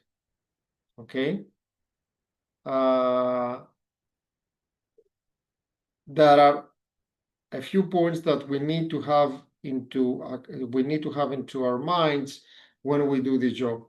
First of all, if you have different functional forms for the demand curve, this will give you different answers regarding the net social surplus. And the further we extrapolate from past experience, the more sensitive the predictions are to assumptions about functional form. Okay. So let's say you are here in past experience. If you go further away, either towards here or towards here, the more sensitive the results are to changes in the functional form. If you're around here, it's difficult to go wrong. Okay, that's what I mean. And also the validity of attributing outcome change to a policy change means that you assume that everything else is constant, which may be questionable by somebody. Say, okay, I mean, million of things change every moment. How do you assume that this is constant? Everything else is constant. Also, more observations, of course, provide greater validity. The more data you have, the better. It's different to have 1, 2 observations, even if they're accurate, than having 500. Okay.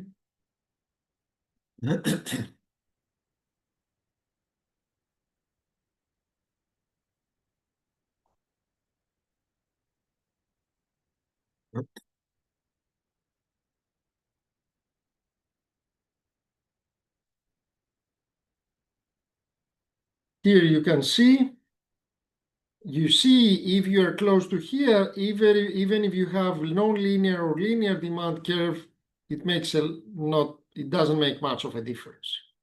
Here, a linear versus non-linear, it makes quite a lot of a difference. That's what I mean. Okay.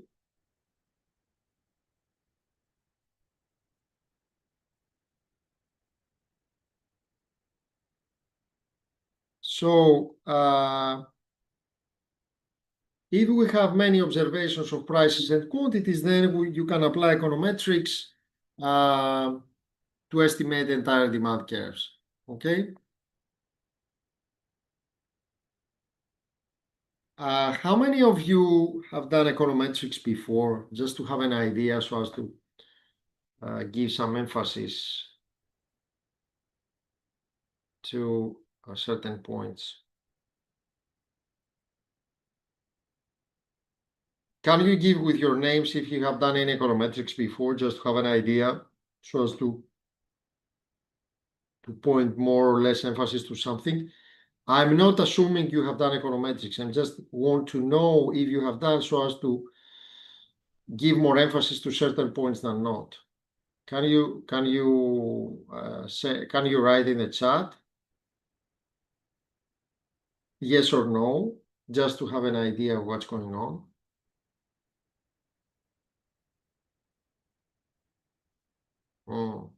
Okay.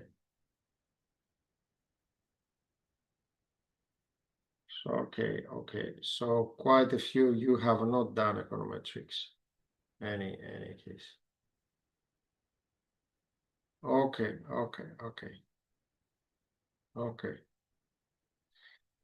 So I will try to be as much detailed as possible. Okay. We're not doing an econometrics course. I just want to describe a few things. Okay, just to be clear. Okay. So So in econometrics, what we do is we're trying to use data to estimate the relationship between economic variables, basically. That's a very basic idea. So how we do that? We're doing that based on theory, economic theory. Okay, so that's why econometrics is a Greek word, is from the word economia and the word measure. So measure the economy. Okay, so what we do, first of all, we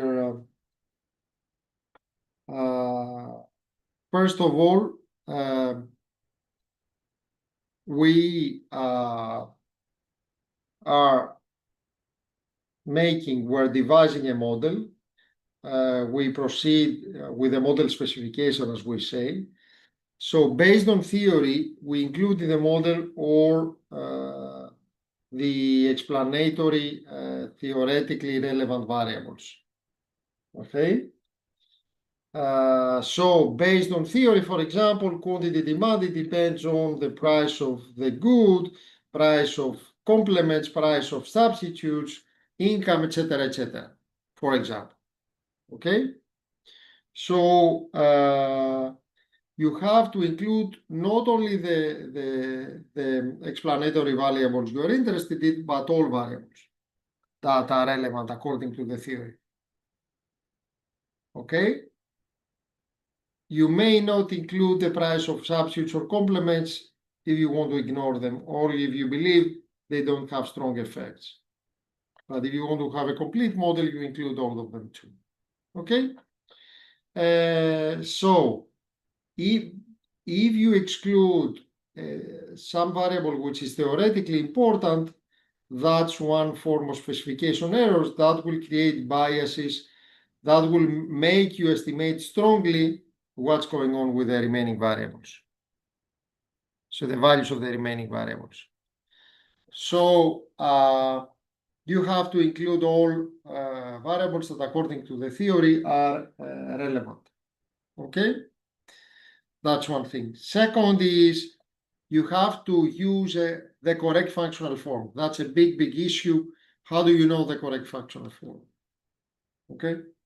So there are several tests. I'm not going into details that allow you to see the most plausible functional form.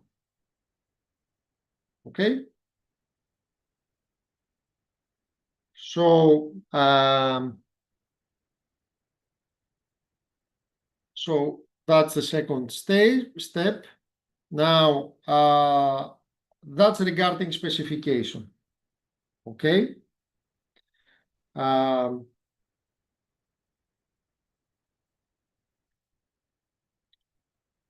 Now let's talk about the data.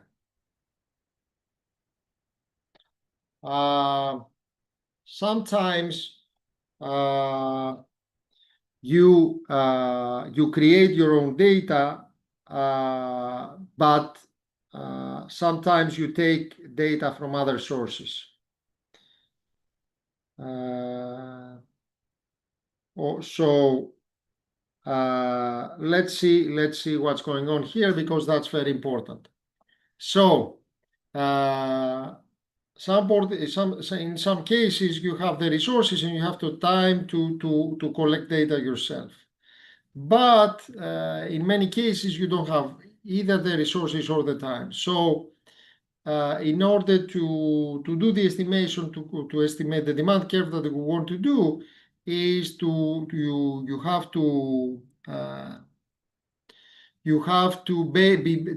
be based on existing data, or published or collected for other purposes, or administrative records or client records or whatever. Anyway, something already existing. So considerations when you choose data are, first of all, the level of aggregation. Let's say you have individual level data or group data. Okay, there are pros and cons. but usually you want more detailed data, but also it depends on the purpose you want to use them. Okay, so you want, for example, you want to estimate the consumption function. Do you use macro level data like for the country, for Canada? Do you use province level data like for provinces, or do you use municipality level data, or do you use individual level data? That's what I mean by level of aggregation. In general, individual level data are preferred because most theory is based on individual utility maximization. So in order to map the theory you have to the data, you want individual level data. Okay? So, and also individual level data have the advantage that they provide you with a lot of observations. A lot of observations means that the standard deviation you're going to have, your estimate is going to be lower. So the estimates are going to be more precise. On the contrary, if you have aggregator, typically you get less precise estimates, exactly because you have less observations. Okay, so also the other issue is, do you want cross-sectional data or time series or combination of them? Cross-sectional means at one point in time to have, let's say, 10 million households, data about 10 million households. Time series means that I have time series data for consumption for Canada for 50 years, let's say. Now, I mean, there are differences, depends on what you want to do, what is the best type of data you have. Now, the cross-sectional data generally provides estimates of long-run elasticities, while the time, because supposedly you are in long-run equilibrium. Of course, here you have to make the assumption you don't have any shocks, disturbance, etc., etc. Okay. While time series data usually provides estimates of short-run elasticity because these are sensitive to fluctuations or shocks. Okay. So it depends. You want to estimate short-run elasticities, long-run elasticities, for example. What do you want to do?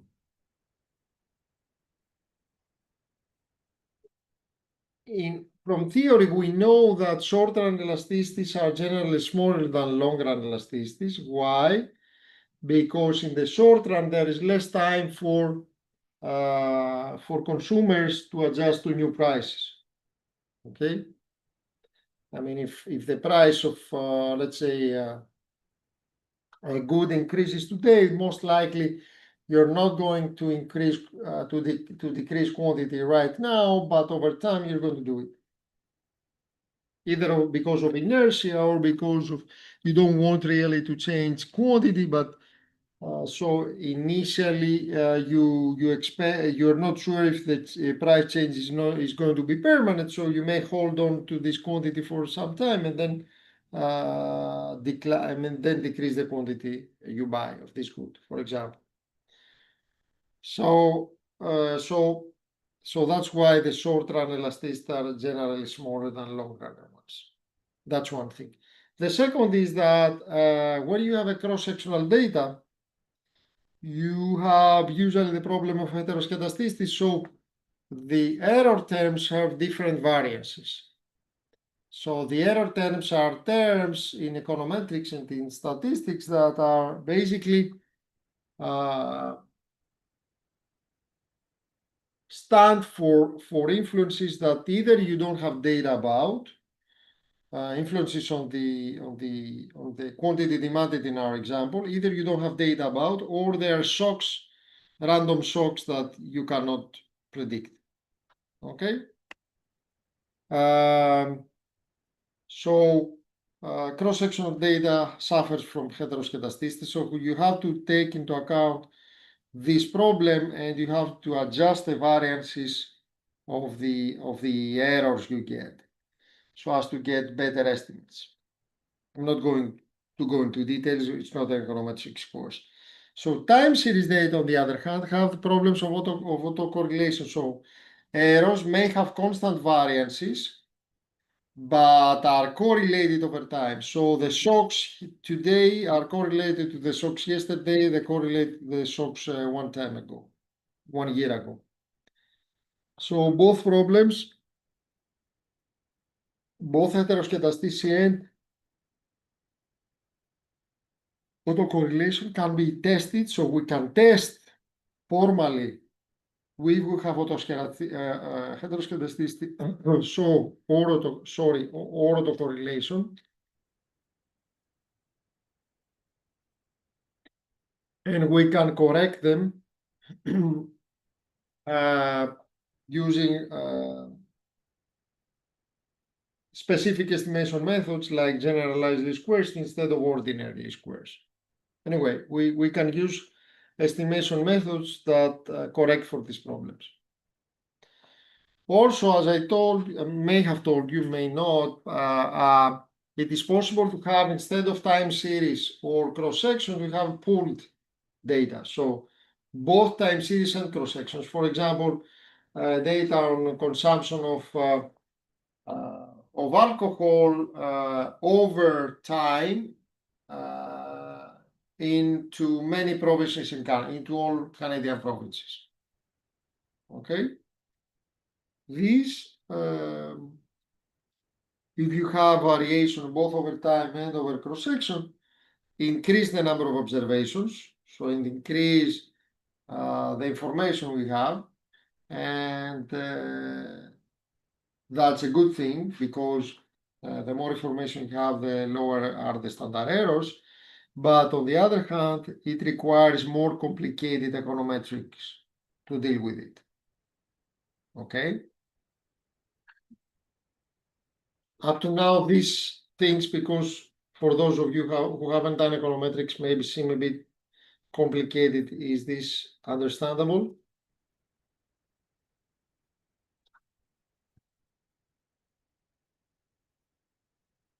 Okay.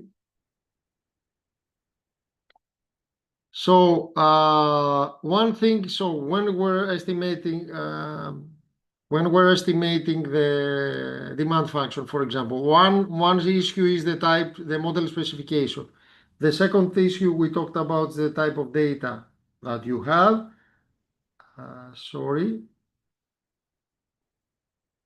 The third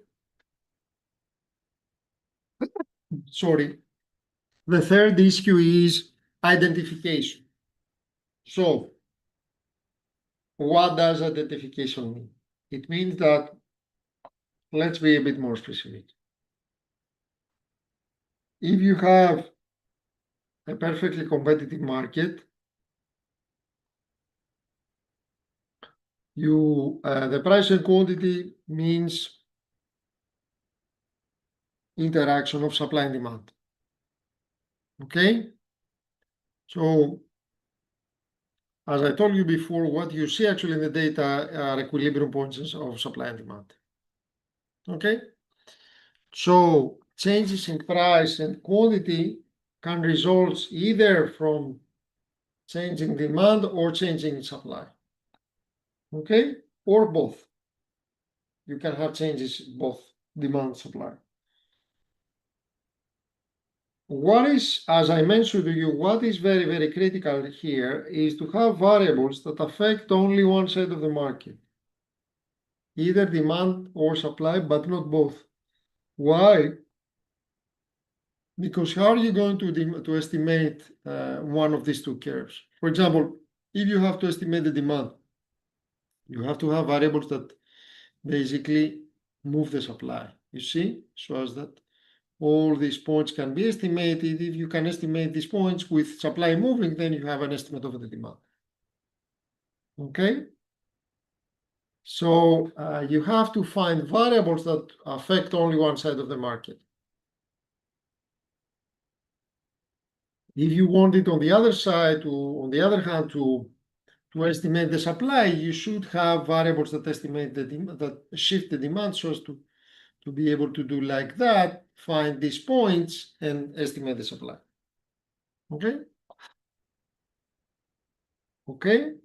So indeed, if quantity supply and the quantity demanded depended only on price, then you cannot estimate it, because the equation of both the supply and the demand would look identical, because there would be no other factors that would shift either the demand or the supply and not the other side of the market. So how can we identify which is demand and which is supply curve? That is the problem of identification I was talking to you before. Okay? It occurs, it happens in multiple equation models in which some variables such as price and quantity are determined simultaneously. So you have to see what's going on.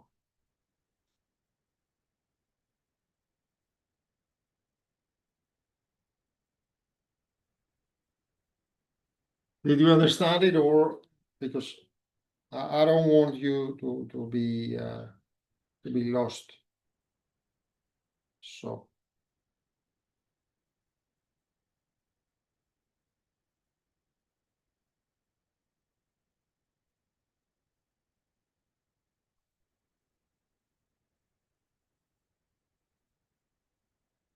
okay. So let's go ahead. The identification so has to do with identifying basically which is the demand and the supply curve in order to be able to estimate it correctly. Okay.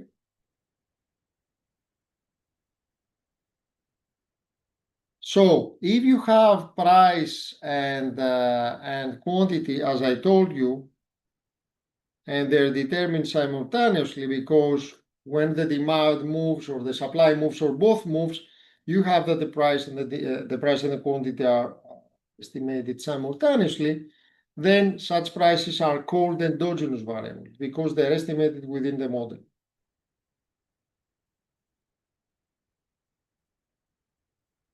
In contrast, prices that are fixed or determined outside of the model are called exogenous variables. Okay? Exogenous is a Greek word. It comes from exo, which means outside. Endogenous is again a Greek word. It comes from endon, which means inside. So in the one case, you have inside the model determination of some variables. On the other hand, you have outside of the model determination of some variables outside of the model. Okay? Now, to identify the demand curve, you need, as I told you before, a variable that systematically affects the supply, but not the demand. Okay, so to identify again the demand curve, okay, you need some variable that will shift the supply so as the points you identify are points of the demand curve. Okay? On the other hand, in order, as I told you before, to identify the supply curve, you require a variable that affects the demand. So to identify the supply, you need a variable that affects the demand curve so as for the equilibrium point to be able to trace the supply. Okay? The identification problem does not arise when the government supplies a good or sets the price, because there is no supply curve, because the price is exogenous. But under perfect competition, of course, these are set endogenously, completely determined at the same point, at the same time. In the price and quantity are determined at the same time. Okay.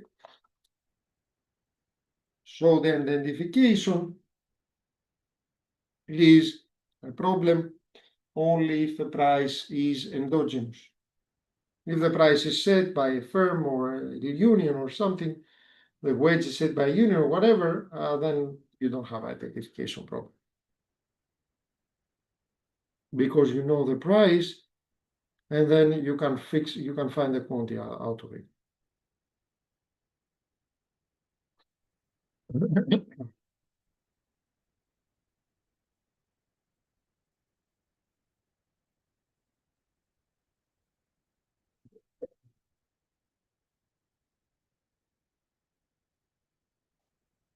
So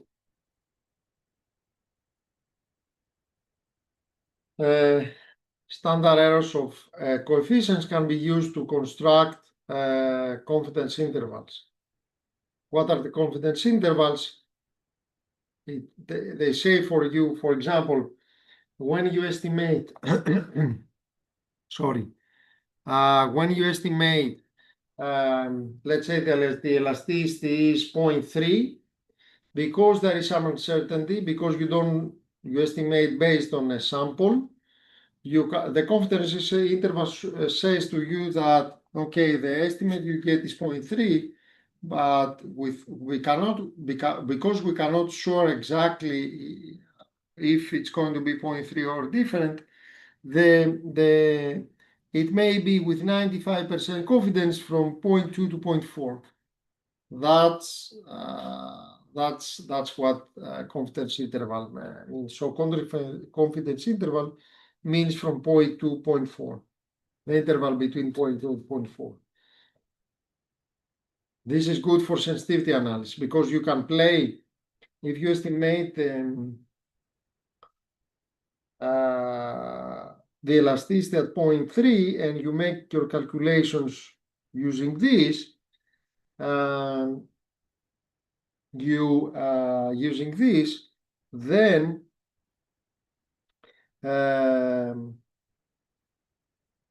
you can say, okay, I get a CBA based on 0.3. What if I change 0.25, the CBA 0.25 or 0.35? It gives you the range of values that is plausible to use for sensitivity analysis purposes, basically, the confidence intervals.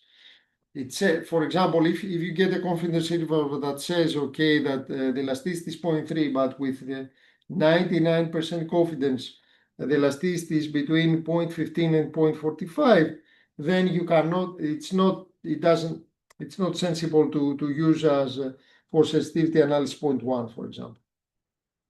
Okay, or 0.5. Because with 99% probability, it's going to be between 0.2, 0.15 and 0.45. Okay? So they provide a useful guide for sensitivity analysis.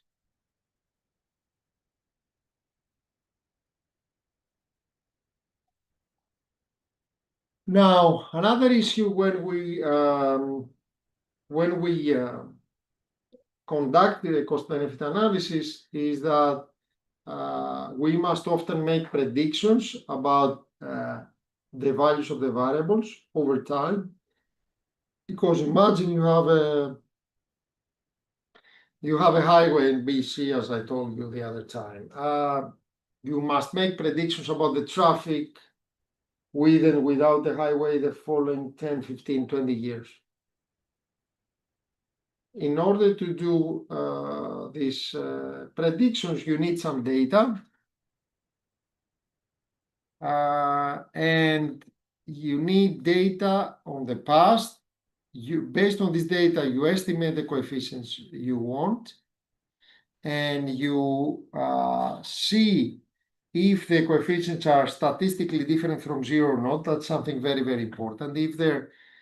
Even if you get a coefficient of, let's say, 0.5, if the confidence interval is between minus 0.5 and let's say you get 0.05 a coefficient.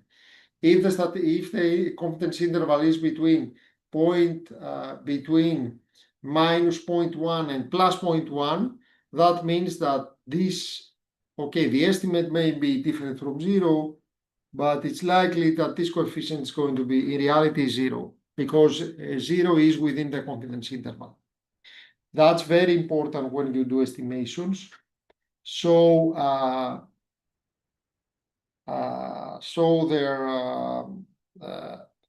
it's important to have